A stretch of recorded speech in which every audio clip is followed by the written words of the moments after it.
Hey everyone, it's Kat here from Food Inbox, and today I'm taking you on an epic one-day tour of Bangkok.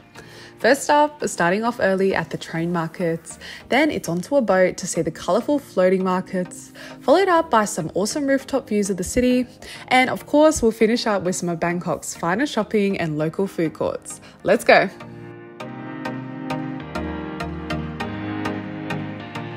So this one-day itinerary starts off pretty early in the morning, and we are heading around 1 hour out of Bangkok to a place called Maeklong Railway Market. Now, this definitely isn't your regular market. It's very famous, especially on social media, because a train runs directly through all these stalls here, and it's literally got inches on each side. The produce is almost touching the train, which is very scary and also cool at the same time. So in terms of what's sold here at the market, it's very much a local Thai market where people come and they get their groceries, and it's just kind of got local produce, things like that.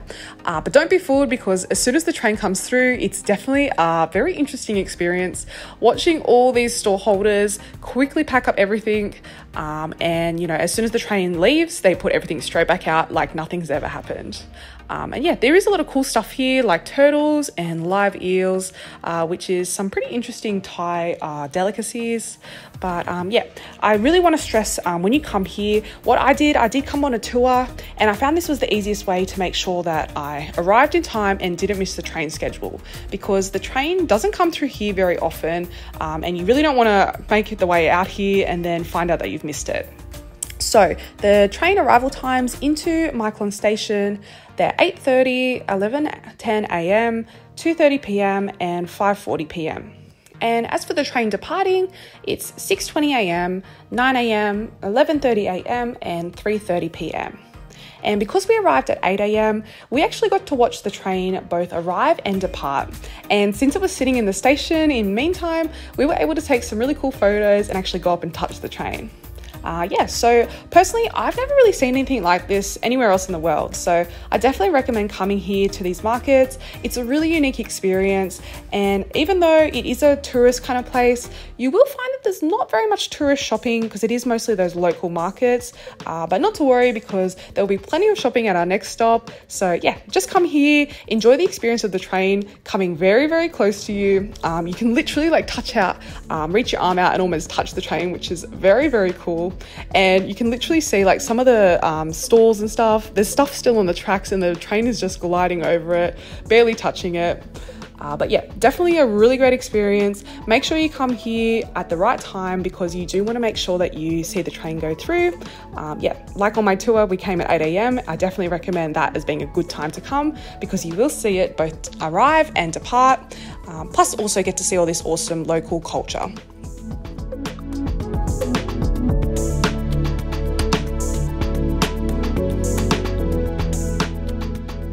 So stop number 2 on our Bangkok itinerary is of course the famous floating markets.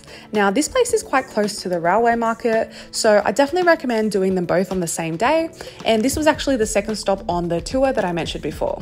So the easiest way to get to the floating markets is actually by speedboat, and you go through the back canals here. You'll see some pretty cool things like this plane, and you also just get to see some of the local houses of the people who live on the rivers.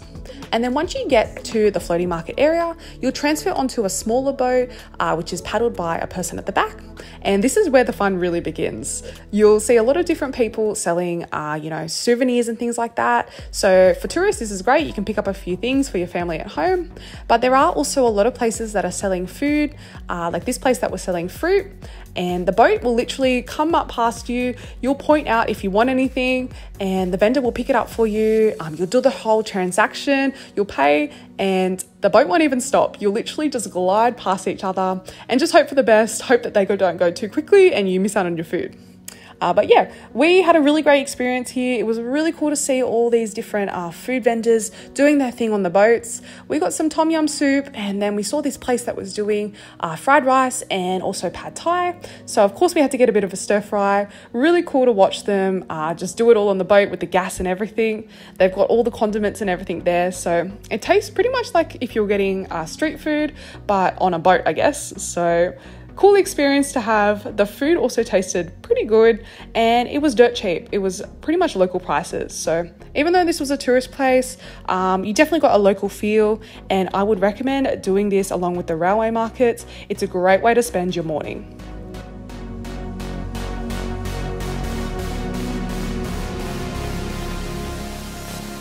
Okay guys, we are back in Bangkok City after a beautiful morning out in the countryside, and the third stop on this one-day itinerary is Mahanakhon Skywalk. Now this is quite a new building, and up the top levels it has a very beautiful observatory where you can see an entire 360 view of Bangkok. So this building is directly in front of Chong Nonsi Station, so it's very easy and accessible, and the tickets for this experience are 836 baht.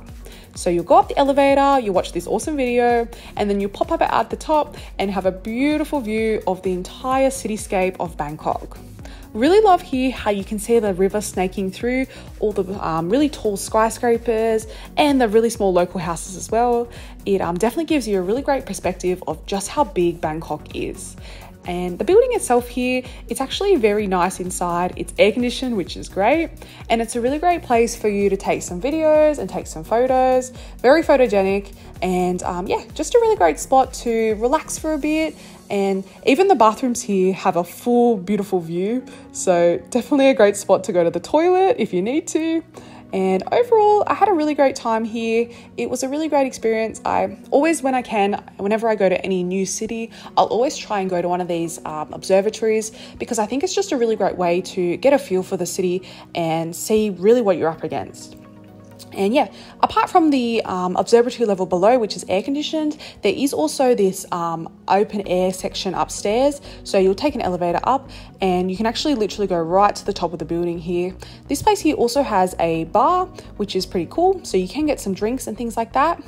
And yeah, you can make your way all the way up to the top of the observatory, to the tallest part of the building, and look at that beautiful view. You just can't go past something like this. It's a really great experience, and it's very different to what we did this morning out in the village, but nonetheless, it's definitely a great way to see, you know, the full picture of Bangkok.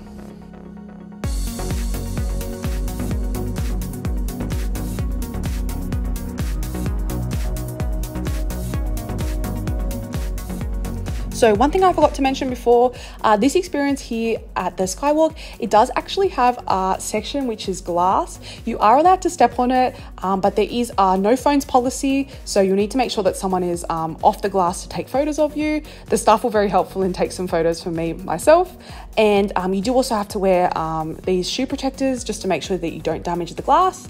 Another thing that's important to note as well, you aren't allowed on the glass if it is raining. So just bear that in mind. If you do visit when there's a storm, you were not allowed to be out on this section out here.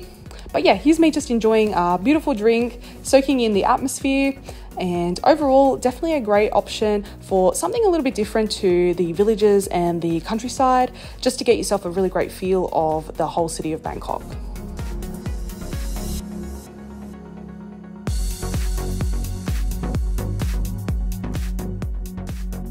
Stop number 4 on this one-day itinerary is the area of Siam. And this is a very big shopping district. And of course, if you're coming to Bangkok, there's no way you can leave without doing a little bit of shopping.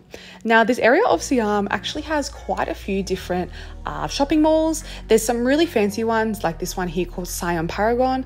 They actually have a lot of designer places in here, and it is definitely one of the most fanciest shopping malls in Bangkok, maybe even in Southeast Asia. And if you need something here, you'll definitely find it. But the thing that I want to focus on, if you look past all the designer shops and you actually go downstairs into the basement, you'll find this really great food shopping area. And in most of these shopping malls around Siam, you will find a similar sort of thing. There's always some sort of supermarket which is loaded up with a lot of Western and non-Western foods. This one in Siam Paragon is particularly fancy. You've got all these, you know, fruit and delicacies and things like that. There's a lot of organic stuff here.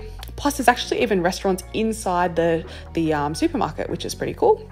But yeah, apart from the supermarket, there's also a really great food court here, and you'll find a lot of different Asian flavors, not just Thai food. You'll also find Korean food, Japanese food, Chinese food, a whole bunch of different things. And it's a really great spot, especially if you've been out and about all day like we have, just to get something to eat. The things here that you can buy, they all need to be purchased with a little key card, I guess. So you need to go off to one of the stores to put money on your card. Then when you go to these food court stores, you just swipe it off and they'll deduct the money. What I ended up getting here from the Gourmet Eats food court in Siam Paragon was, I know, another pad thai. I just can't resist. It's easily my favorite thing to eat, and I know it is very touristy, but it always just tastes so good. So yeah, this is my pad thai, a little bit different to the one I got this morning at the floating markets, but nonetheless very tasty, and it definitely helped me to keep going for the night, so I could do a little bit more shopping.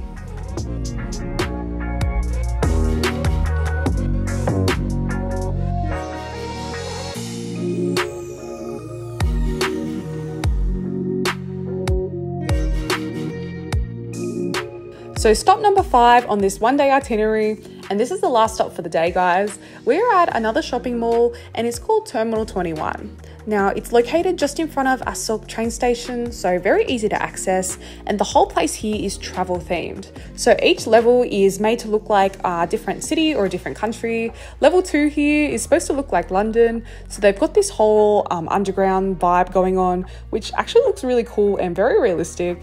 And this is actually the entrance to the toilet, so really cool to see how much detail and how much effort has gone in here. And here at Terminal 21, I know I've come to Bangkok and I should be eating Thai food, but I did end up going for a Japanese barbecue dinner. And I think something that's really surprising here in Bangkok is that the culture is very obsessed with Japan at the moment. There's a lot of Japanese food around and it's very affordable.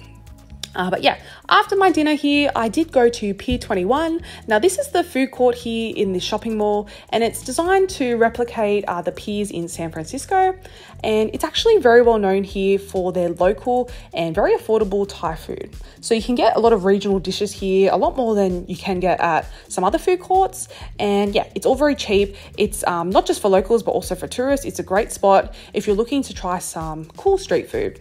But yeah, I've already had dinner, so I've headed off to the fruit shop and I am getting mango sticky rice, which is my favorite Thai dessert. I can't live a day without having it here in Thailand. It's always so good, and there's just something about these mangoes here in Thailand. They're so sweet, nothing like what we have at home in Australia. So definitely worth checking out.